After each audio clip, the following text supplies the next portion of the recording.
Hey guys, Mitchell here, and I was fortunate enough to get an opportunity to attend a preview event last week to play a large chunk of Ubisoft's soon-to-be-released post-apocalyptic open-world shooter/RPG, The Division. About 3 hours worth, in fact. So, if you're like me and have only been casually following the game up to this point, settle in, because I'm about to give you a comprehensive crash course on what The Division is all about, what excites me about it, and the things that I'm not so thrilled about. Feel free to use the annotations here to quickly jump to whatever topic interests you, or just let the video play out on its own. While you decide, here are some synchronized jumping jacks.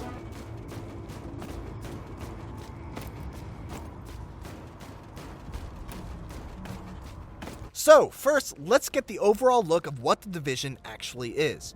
The Division is an open-world, online-based shooter/RPG hybrid capable of being played either single-player or with a small party of up to 4 players.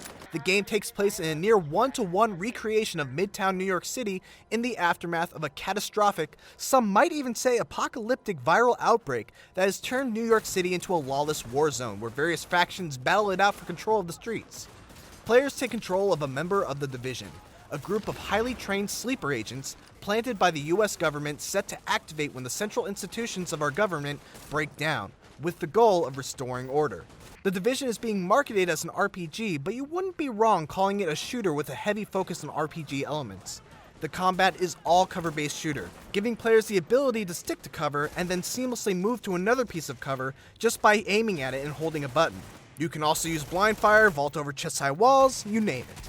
Players can also use a pair of skills which can be slotted in at any time, even in the midst of combat, to suit your needs, but more on those later. The point is, the gameplay in The Division looks and feels like a very solid cover-based shooter, albeit with very bullet-spongy enemies to compensate for the fact that there is a character and loot progression system in the game, which is where the RPG elements come in. In addition to being able to create and customize the look of your character, you'll also be able to completely outfit them with the gear that you find, craft, and purchase. You've got 3 slots for a primary weapon, secondary weapon, and sidearm, along with 6 slots for armor, and each piece can be outfitted with their own mods to fine-tune them to your playstyle. In addition to that, you've got the aforementioned skills that can be mapped to the right and left bumpers, a variety of talents, which provide powerful bonuses when equipped and largely define what role you will play on your team, and then you have perks which provide passive upgrades. As you can see, the character progression system in The Division is fairly deep, and that RPG label definitely is not just for show. Every good shooter/RPG hybrid has to have a home base. Mass Effect had the Normandy, Destiny has the Tower, and The Division will have the base of operations. It's here that you'll be able to shop, take on new missions, talk with NPCs, and really experience the story of The Division. The base has 3 main wings: medical, tech, and security, and you'll have to unlock each of them by rescuing a specific NPC out in the field. Once a wing is up and running, you'll be able to spend resources to unlock new skills and perks tied to that wing, allowing you to focus on the skill trees that interest you. Each wing presents missions that cover a different aspect of the Division story. The medical wing focuses on the origins and source of the virus that ravaged New York City, the security wing focuses on the various different hostile factions, and the tech wing focuses on the disappearance of the first wave of activated Division agents that were deployed to manage the crisis. Completing missions for a specific wing will reward you with supplies that can be spent on upgrades for that wing. So, for example, if you complete a medical mission, you'll gain medical supplies that will enable you to purchase new medical-related skills, talents, or skill mods. Supplies can also be found by clearing wing-specific encounters out in the open world. Basically, it's a system that allows you to take on missions that provide rewards that interest you and align with the way that you'd prefer to develop your character, which is important because in The Division, there are no classes. I got to talk with Magnus Janssen, creative director on The Division, regarding the decision to make the game an RPG with no classes, and thought he made a lot of really good points about the value of removing classes in an online cooperative-focused RPG.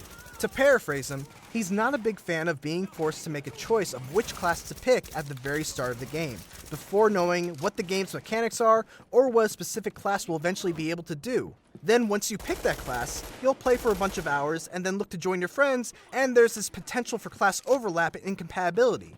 He says being able to play with your friends should override any other kind of consideration. The result of this decision to not have classes is that in The Division, your character is kind of like a Swiss Army knife, one that you keep on adding new tools to as you play, with the ability to switch to new skills, perks, and mods on the fly to suit the needs of your team or the encounter that you're facing. Personally, I love this kind of flexibility. Speaking as one who doesn't typically have time to play most RPGs more than once and check out the other classes, I like the idea of being able to see what each branch has to offer, and being able to favor the one that I like the most, but also having the ability to switch it up if the need arises. In my playtime with the game, I primarily stuck with a support-focused character, using my pulse to show enemy locations to the team, and my healing ability to keep both me and my allies alive. The Division's most ambitious feature is its high-level, loot-focused PvE/PvP arena known as the Dark Zone. The Dark Zone is located in the middle of the city and can be accessed at any time in the game, with certain zones being designated specifically for certain level ranges. Once you enter the Dark Zone, you're entering an instanced portion of the city that is inhabited by both AI-controlled enemies and other players. Mobs inside the Dark Zone have the potential of dropping higher quality loot than what you typically find outside the Dark Zone. But the catch is that every piece of loot inside the Dark Zone is contaminated, and you can't just walk out the gate with it. Instead, the loot will appear as a large, easily identifiable yellow container on your avatar, and you'll need to carry that loot to the extraction point, fire up a flare, and then survive long enough for a helicopter to come down and airlift the loot out for you. Of course, the flare will make you not only a target for the AI mobs, but also for other nearby players. If you die in the Dark Zone, you will drop any contaminated loot that you're carrying, giving incentive to other players in the area to try and kill you and loot your stuff. However, anyone who fires upon a non-hostile agent will be hit with a rogue agent identifier, essentially putting a bounty on their head. So, there's this very interesting risk versus reward system at play, where you're weighing the reward of gaining the loot of another player against the risk of getting that rogue agent tag on your head, which will make it easier for others to find, kill, and nab your loot. It's worth noting that the rogue agent bounty will eventually go away, but the more you fire upon players, the longer that bounty will stick. Conceptually, the Dark Zone is a really interesting idea. It takes some of the most appealing aspects of survival games like DayZ, but isolates them into an optional area where the risk is high, but the rewards are great. And in practice, it's a lot of fun too. Trying to hold out while the helicopter takes its sweet time to arrive is intense, especially knowing that enemies can be lurking around any corner, just waiting for you to take a single step out of cover.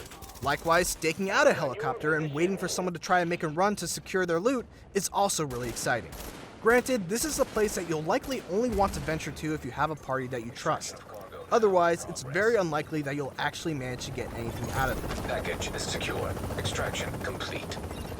But now we turn to some things that worry me a bit about The Division. First off, let's address the elephant in the room. Yes, The Division does not look nearly as good as it did when it was first shown off to the world, which is becoming a trend that's happening all too often in the world of video games. Companies are so concerned about making a good first impression that they're ignoring the inevitable backlash once people realize that the thing that they were excited about doesn't exist in the way that it was initially presented to them. Or maybe these companies are not ignoring it. Perhaps it's a calculated move and the backlash is worth that positive first impression that lands the game on people's radars. In any case, it's shitty, and the truth is that The Division is not a very impressive game from a visual standpoint. But worse than that, it's the fact that on a technical level, The Division has some issues.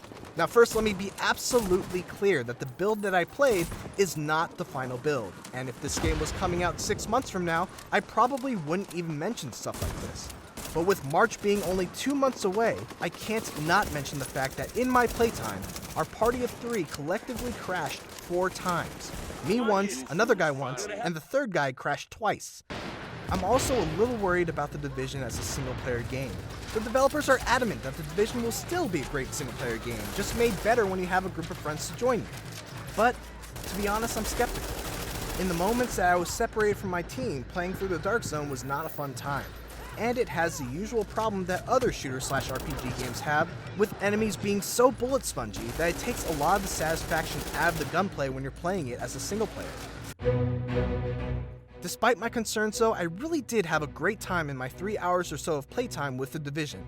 The game is definitely meant for co-op play, and as a cooperative shooter/RPG hybrid, it shines. The character progression is well thought out with interesting skills, perks, and talents to customize your characters with. Combat environments are especially well designed with wide open battlefields that encourage a lot of movement in order to find the best spots to flank enemies. And the Dark Zone is an ambitious and innovative blending of PvE and PvP that is sure to provide players with fun stories of trust and betrayal. The two big questions are whether or not The Division truly does have the ability to stand on its own as a single-player game, or if its value lies solely in co-op. And can Ubisoft iron out the technical issues before the game releases in less than 2 months? We'll all soon see when The Division hits PC, PS4, and Xbox One on March 8th. Thanks for watching, everyone. This was really my first time doing a massive in-depth preview like this. So if you thought it was informative, please do me a favor and give it a like, share it around, and maybe hit that subscribe button to let me know that there's a demand for more of these on my channel. Thanks once again, and hopefully I'll see you again. Bye-bye.